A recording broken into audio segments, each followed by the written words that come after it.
இன்னைக்கு நம்ம பண்ண போகிறது இஷ்டு. இது வந்து இட்லி, தோசை, இடியாப்பத்துக்கு வந்துட்டு ஒரு நல்ல காம்பினேஷன். ஸோ அதுக்கு தேவையான பொருட்கள் பார்த்துடலாம். இது சமைக்கிறதும் ரொம்ப ஈஸியும் கூட. இதுக்கு வந்து உப்பு, தேங்காய் பால், இஞ்சி, பச்சை மிளகா, தேங்காய் எண்ணெய், அதுக்கப்புறமா வந்துட்டு பெரிய வெங்காயம் 1, அதுக்கப்புறமா கருவேப்பிலை. இது நம்ம எல்லாமே ஒட்டுக்கா இப்போ குக்கரில் போட்டுட்டு ஒரு 4-5 விசில்ஸ் விட்டுடலாம்.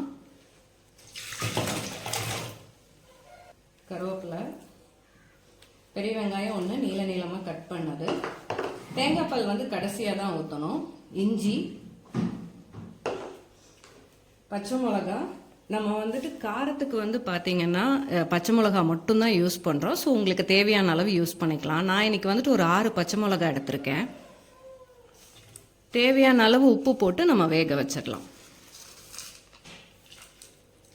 இப்போ வந்து குக்கரில் வந்துட்டு ஒரு 4 to 5 விசில்ஸ் விட்டுடலாம். இது பார்த்தீங்கன்னா இப்போ நல்லா வெந்துருச்சு. ஸோ இதை நல்லா இப்போ நம்ம வந்து மசிச்சிடலாம்.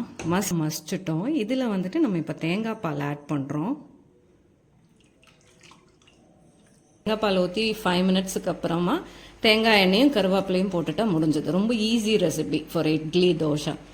அதே மாதிரி வந்து பார்த்தீங்க அப்படின்னா கேரளாலெல்லாம் இலையில வைப்பாங்க. ஸோ அந்த டைம் வந்துட்டு நீங்கள் இதை திக்காக பண்ணுற மாதிரி இருக்கும்.